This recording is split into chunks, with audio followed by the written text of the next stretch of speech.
It's my nerd world, and welcome to it, a Star Wars show. This week is Star Wars in trouble. Another writer gone from what is alleged to be the next theatrical release, plus viewership for Mando down. I'll share with you my thoughts about The Mandalorian Episode 4 of Season 3 and the latest Bad Batch as we head towards the season finale, plus your listener feedback here on my Nerd World, a Star Wars show.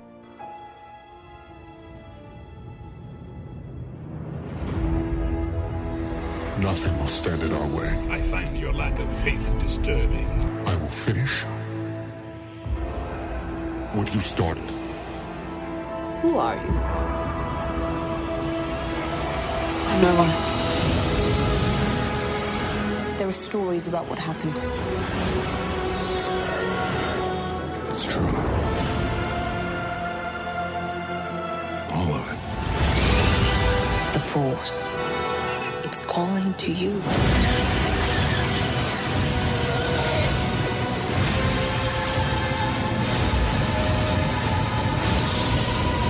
My Nerd World. Just let it in.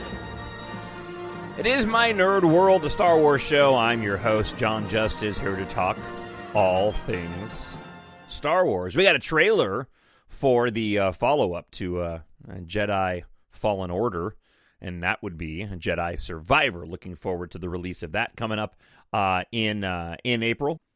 And Fallen Order was a really fun game. I actually started replaying it not too long ago, but been wrapped up just doing the show and the podcast as of late.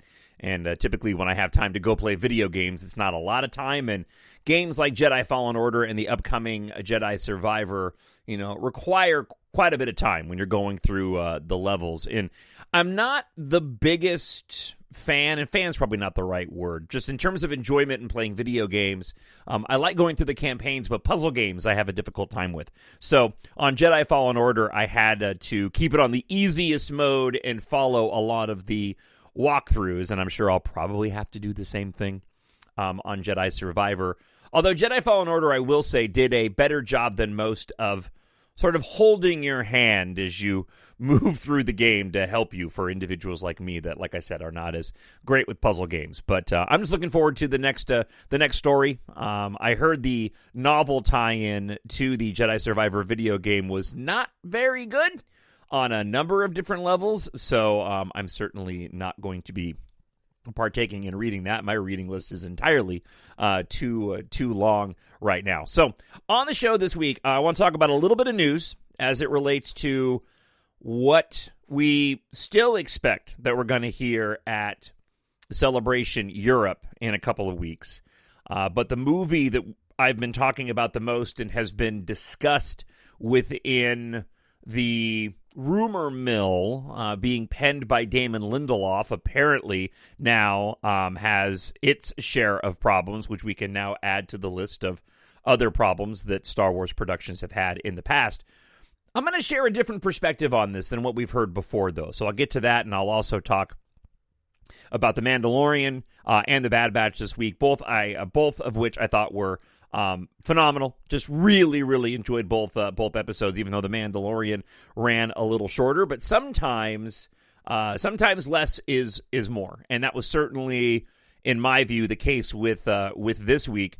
And the return in that episode of a fan favorite for those that didn't know, and there'll be spoilers for this, but didn't know who Kelleran Beck is. This would be the Jedi who apparently rescued Grogu during Order 66. And so we'll talk a little bit about that coming up before we get into your listener feedback. So first off, let's talk about a little bit of news that's going around.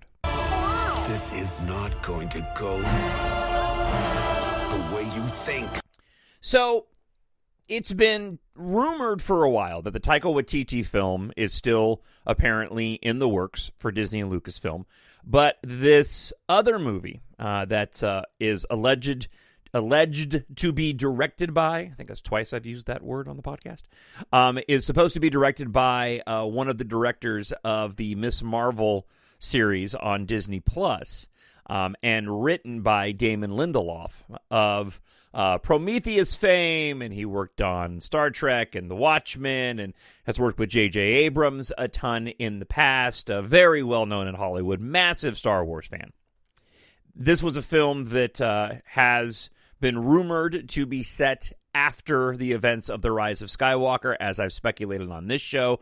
I can't help but wonder if perhaps they are leaning into doing an episode 10. I think from a studio standpoint, given the number of years it's been since The Rise of Skywalker, that makes the most logical sense in my opinion. However, it was reported this week that Damon Lindelof and also, let me pull up the story here of these two individuals.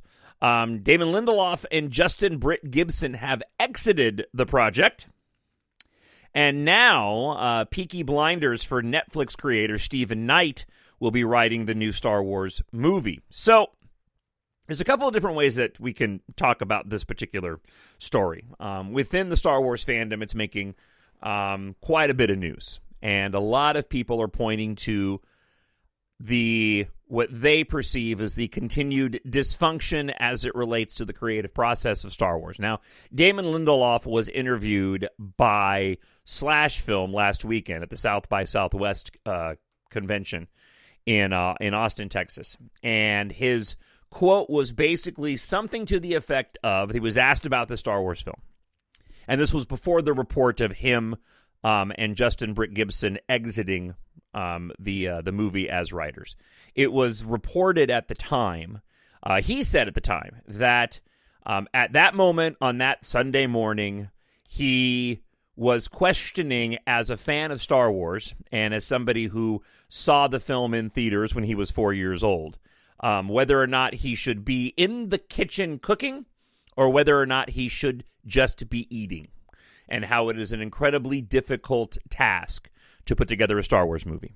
Within a matter of days, we get the report that he has left the film.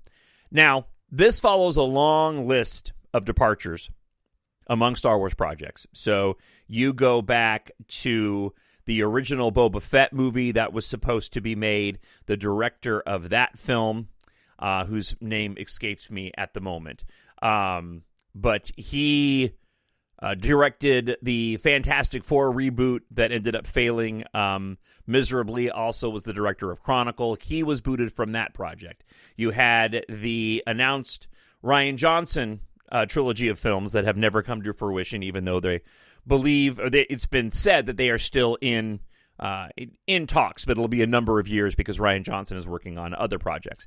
We had the Benioff and Weiss from the Game of Thrones. It was announced that they would be making Star Wars films, and then shortly afterwards, it was reported that they signed a deal with Netflix, of course, in the middle of Solo, a Star Wars story. You had Lord and Miller, who were booted from that project, apparently after filming 60 to 70%. We had the infamous story of Rogue One, and Gareth Edwards, who directed that film, and Tony Gilroy, who ended up doing Andor, came in to redo a bunch of reshoots and reconstruct that movie. We have the Kevin Feige film that was just recently reported to be dead after it said that he was going to be producing one. We have the Patty Jenkins Rogue Squadron movie that was supposed to be done, and then that movie said it was canceled as well. And then, of course, you have Colin Trevorrow and Episode 9, who had turned in two different scripts. He was booted to bring in J.J. Abrams, who gave us The Rise of Skywalker. There's precedent to talk about how this exit of Damon Lindelof and Justin Britt Gibson is another in a long line of difficulties in the changing of creative talent attached to these Star Wars projects. So what does this all mean? In my opinion, it really comes down to what is the product that ends up on the screen. The movie that Damon Lindelof has left is apparently still slated to continue.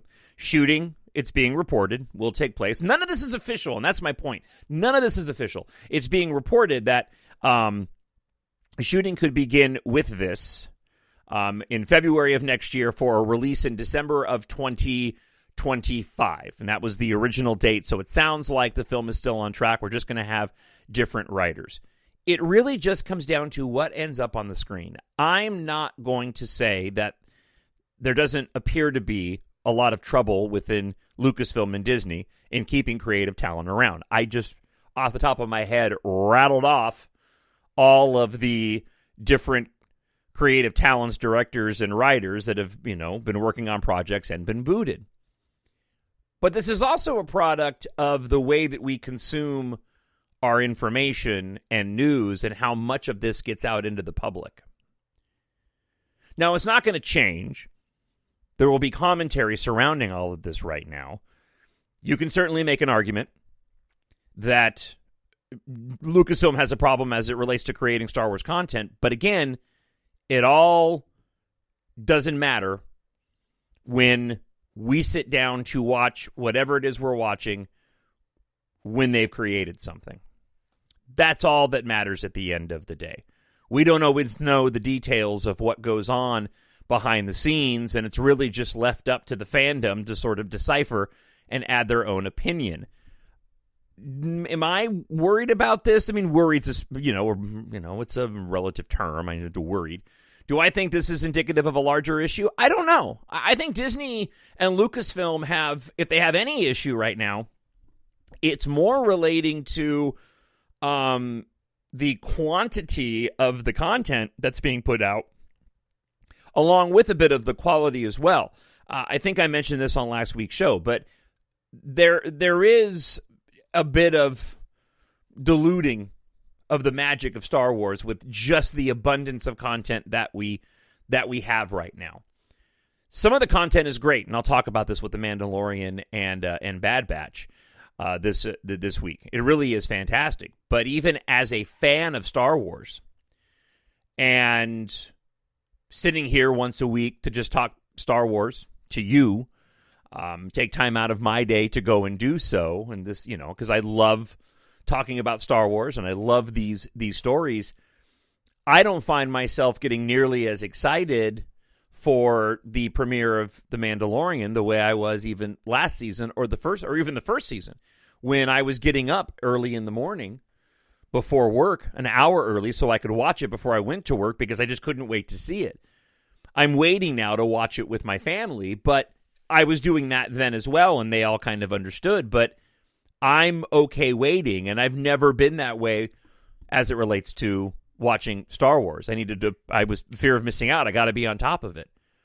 Now, it could be for personal reasons, priorities in life, but at the same time, I also know that, well, I've got a lot of Star Wars. We've got Mandalorian and The Bad Batch until next week, every single Wednesday. We've had the Book of Boba Fett, we've had Andor, we've had Obi-Wan Kenobi, and those have been hit and misses on me for various reasons, but it's been a lot of Star Wars, and television Star Wars is not as good a quality as motion picture Star Wars. So when Bob Iger, who took back over CEO for the time being from Bob Chapek after the horrible job that he was doing with the company, said that they were going to be pulling back on these projects, I understand why. There was, I don't know who it was, I think it was an article that was written not too long ago that said that Star Wars really works well with sort of a decade in between projects, especially with films, where you have 10 years between the trilogies, and it gives people time to get excited again. We really haven't had a lot of time to get excited again. And it's interesting because I didn't buy into the argument of Solo not doing well in the box office because people didn't like The Last Jedi. I think the company is actually right. They released Solo entirely too quickly. A 6-month turnaround for a film after just having gone through watching The Last Jedi, and you immediately get it again, you get Star Wars again, you almost don't have time to miss it. There is value in scarcity. There is magic created and anticipation that cannot be fostered unless you have some distance and time on these projects. Coming back around to this whole opening 14 minutes and talking about this director leaving this project, I don't know whether or not this is a bad or a good thing. This is creative differences. If they had put together something and they put together enough and needed to go off and work on other projects, All that's going to matter is what gets up on the screen that we all go to watch. I don't know if this director is going to be the best director for this. She hasn't done a ton, but who knows? It may be great. Bob Iger was right when he said, though, that whatever the next Star Wars is, it has to be great. There's controversy around the sequel trilogy. There's no denying that. I love those films. Those films still made a ton of money. The Rise of Skywalker still made $1 billion. But in a world in the original trilogy, without social networking, podcasts, and a whole bunch of the fandom being able to spout off and shotgun their opinions on a moment's notice on Twitter or put up a podcast like I do, voicing their frustrations, movies can foster and live, I think, in the public a little bit more with less criticism. And nowadays, you just simply can't escape it, because the moment a film comes out, if you're on your, handheld computer, meaning your iPhone, you're going to see commentary on that, and that's going to perpetuate and foster whatever the dominant narrative is going to be. And unfortunately, right now for Star Wars, it's been a lot of negativity. That being said, they have been pumping out some pretty great content as of late when it comes to The Mandalorian and The Bad Batch. We are the spark that'll light the fire that'll burn the First Order down. Yeah, and I just want to take a few minutes. I'm going to keep this episode relatively short. I know that, and I think I mentioned this last week, but there was some reporting that came out that said that The Mandalorian was down some 25% in viewership compared to previous seasons, and that just goes back to what I mentioned before. I think it just comes down to the amount of Star Wars that we've been getting, and there's just no rush out there for people to go and watch this on Disney Plus because they know it's going to be there, and it hasn't been all that long since we had Star Wars. If you only had The Mandalorian out there and there was no Book of Boba Fett, and certainly no Mandalorian in the Book of Boba Fett, I think that's a part of it too. I mean, we got 2 great Mandalorian episodes, right inside of the Book of Boba Fett, so it's like we had sort of a small little season because The Mandalorian was actually a part of Book of Boba Fett at the end of that season. So I think a lot of it just comes down to there's no rush for people to go in and see The Mandalorian. They can wait to see it because the quality of the show is fantastic. This week's episode, albeit shorter, was just a lot of fun and pure Star Wars through and through. And one of the things that a couple of things that I really enjoyed about it, from the Mandalorian-centered story, the training of Grogu, the son of the other Mandalorian being taken by the creature, the hunt to go find him and get him back at the end of the show, finding out that it was his son being revealed.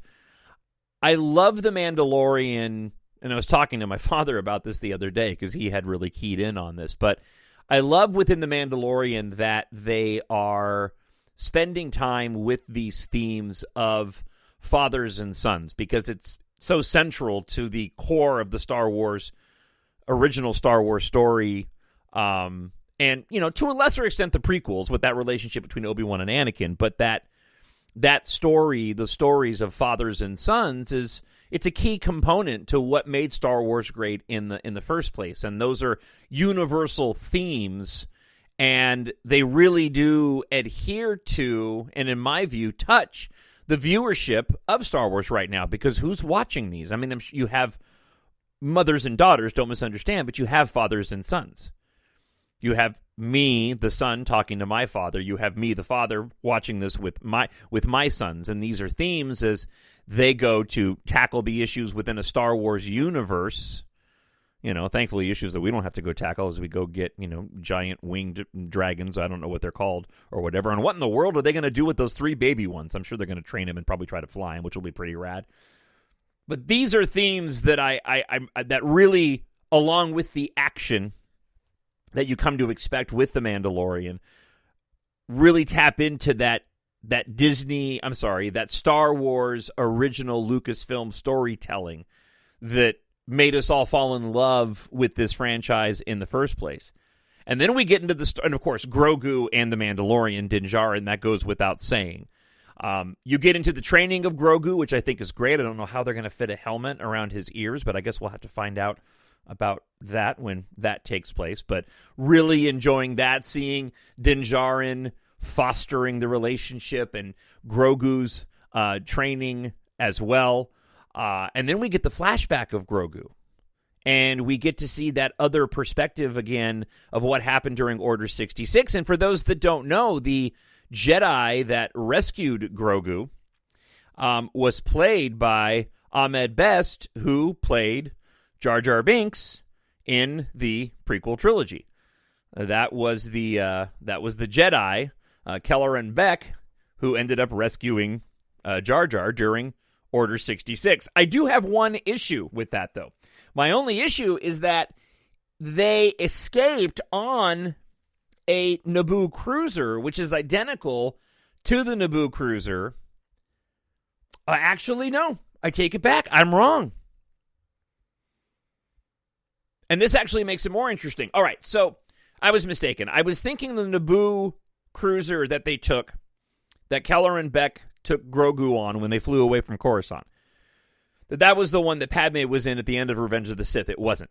That was the shuttle, or cruiser, that was in Attack of the Clones, that Anakin and Padme flew, one just like that when they went to Geonosis at the end of Attack of the Clones.